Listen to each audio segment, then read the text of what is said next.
Hey guys, Cage Cloud here. I'm going to do a video on Total War Warhammer 2 and my thoughts after the reveal trailer. But I was told to include a cameo for some of my videos. And here's the cameo girl, Tessa. She's been resting most of the day. She's a little tired dog. Yeah. The trailer looked pretty good. In it, we see the High Elves, Dark Elves, and Lizardmen, and a hint towards another race, which I think is going to be Skaven.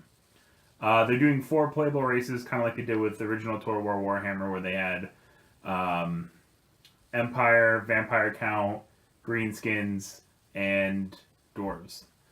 So in this one, I think it's going to be, the High Elves, Dark Elves, Lizardmen, and Skaven.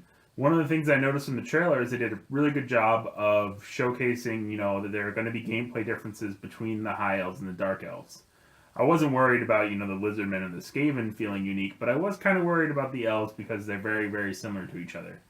But in this video, they showcase that the High Elves are kind of the more organized group, the more traditional warfare group. They have these guys with their shield and their spears kind of advancing forward, and they seem to be a bit more like defensive oriented.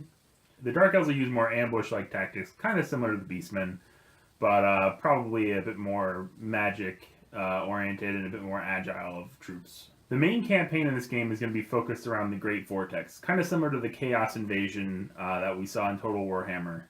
Um, they will have the merge campaigns like they discussed when they first started doing the Total War Warhammer games, and that is going to come at a later date. But they said it'll only be weeks, not months, after the release of Total War Warhammer 2. But they want to get the Great Vortex campaign done first because it obviously requires its own separate play testing and that kind of stuff before they get into the merged campaign. I imagine if they're committing to weeks and not months, that they already have this pretty well aligned. As like they're probably already in testing for both, or very near to testing for the grand combined campaign, which I would think puts this game probably October, maybe September. Last year's game came out in May, but I don't think that they're going to release this in May because it's a really quick time to go from announcing a game to having it out. So I would say probably September or October. It would be kind of interesting to see if they release it on Halloween. I don't know if that falls on a Tuesday, but video games aren't required to release on Tuesday. They just usually do. There's no word yet on what the DLC bonus is going to be, but I assume it's going to be a 5th race. I don't think they're going to hold the Skaven back as a DLC bonus. I think that the community, even though the community has kind of embraced the DLC, over the years that Sega's been pushing DLC through Total War games, the Skaven as a pre-order bonus would probably piss off most people. I imagine it might be another Chaos faction. Personally, I want them to, between now and when Total War Warhammer 2 comes out, I want them to put more units into the Chaos, because currently the Warriors of Chaos are not very equipped unit wise. They're not that fun to play, to be honest. They should be a ton of fun to play. Me personally, I can't go that in depth into the individual races and stuff because I am more of a Total War fan than I am a Warhammer fan. Although I did get introduced to the Warhammer universe prior to Total War Warhammer, and that was with Warhammer Online. They have said there's going to be 8 legendary lords between the 4 starting races, 2 each. So, like Skaven, if it is the Skaven, they're keeping really mum on it, but at the very end of the trailer, you can see a big hint towards the Skaven. So the Lizardmen will have 2, Dark Elves, High Elves will have 2 different legendary lords. In fact, one of the legendary lords they showed off in the trailer for the Dark Elves had the ability to go invisible. So that's kind of neat. It looked like the High Elf Legendary Lord had an ability to kind of block all missiles coming in. It wasn't plainly obvious to me what the Lizardman Legendary Lord's ability is going to be, at least the one that they're focusing on for the trailer. They just kind of showed him like hovering around his throne. Although dinosaurs are in the game, obviously with the lizardmen, so that's freaking awesome.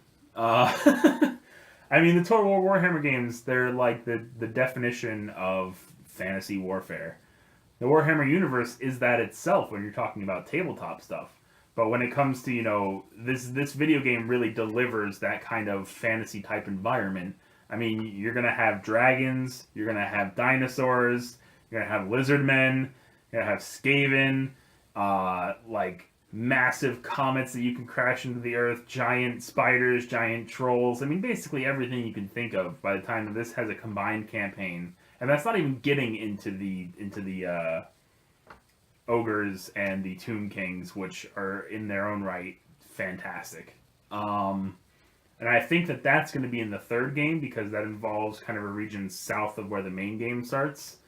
But that would go against the Russian leak. But then the Russian leak has had a few things that haven't panned out. Like they said the Skaven were going to be DLC for Total War Warhammer 1, and they weren't. Personally, I happen to think that the Russian leak was just people guessing and being really good at guessing. Because if you had an idea kind of what races are going to be included in the first game, you could kind of guess where they were going to go. And that's kind of why the Skaven not being one of the releases in the first game, that kind of, to me, reveals maybe they were just guessing as to where things are going to go. One of the interesting little factoids that they gave out about the Legendary Lords is that each of them will have their own unique starting position. That's pretty cool. Like in Total War Warhammer, they don't all have a unique starting position. So like the Empire, all the Empire Lords, as far as I remember,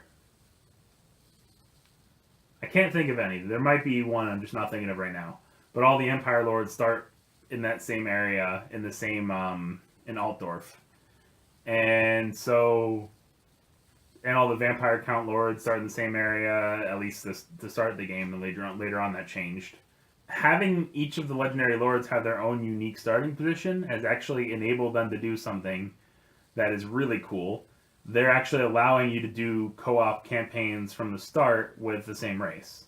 You couldn't do that in Total War Warhammer, not at the start because you'd be starting out in the same place and you couldn't play as separate factions. I know you could do it with the Greenskins later on and with the Dwarves later on, but to start you couldn't do that, and in Total War Warhammer 2 you will be able to. So like in Total War Warhammer, each one of the races will have unique campaign mechanics, lores of magic, unique armies, all of that kind of stuff. Also, they said in their description, staggering bombard abilities. I'm not sure what that means. I'm assuming kind of similar to the lore of magic stuff, but I don't know why you would have that separate from the lore of magic.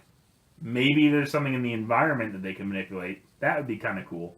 Obviously, each of the races will also have a unique narrative, and that's one element that Total War Warhammer had that really kind of made it one of the best strategy games ever, in my opinion. They have not shown any system requirements yet, which is a bit strange. It's not strange typically for a game without a firm release date to not have system requirements, but Total War Warhammer 2 is likely using the same engine as Total War Warhammer. So it is somewhat strange for me to see that they don't have the system requirements out for it yet because it's the same engine. But at the same time, who knows what, stuff they're adding into it. Like they said, that staggering bombard ability, if that is something, in the actual environment, it could have a lot of particle effects. It could have a lot of physics running in it. And that would actually cause, a bit of an issue. A bit of an issue system requirements-wise, mind you, not in any other way. And yes, like I said, there's no firm release date, but they have said it's coming out this year, so that's why I'm guessing October, September. If October 31st does fall on a Tuesday, then that would be kind of the best date, I think. I'm actually going to check that. So I just checked, and October 31st, 2017 is in fact a Tuesday. That, I'm saying now, will be the release date for this game. That's what I'm thinking. I know that's quite a ways away. It's longer than I want to wait. That means like 6 months without really firm DLC for Total War Warhammer. But at the same time, that gives you the ability to play kind of Total War Warhammer's original world with all of the races that they've announced, which is a ton of races, and you could, in that time, conceivably play through a campaign as each one of them in a more complex world than what we started with. So, yeah, it's okay. I'll be fine with that. Anywho, guys, I'm really excited for this. I hope you guys are too, because it looks like it'll be a ton of fun, and Creative Assembly probably will hit it out of the park again, considering how well Total War Warhammer was. The Total War historical team is working on something. I'm really hoping that whatever it is involves medieval China, because we've never really been there in the Total War universe, and I would really want to go there. If they made a medieval map that was from China to Spain for Medieval 3, that would be crazy. And considering how long we were probably going to have to wait, because who knows? I mean, it might be Total War Warhammer 2 this year and Total War Warhammer 3 the next year. They could do it that fast. And if that's the case, then that means that we're going to be waiting quite a long time before we actually get into the next historical game. I can't remember when Attila came out. I think 2013, maybe 2014. Either way, we're talking, probably 4 years between. If they do end up making that as so epic as to be like an entire Eurasia spanning medieval campaign, then that would be awesome. Anyways, guys, peace.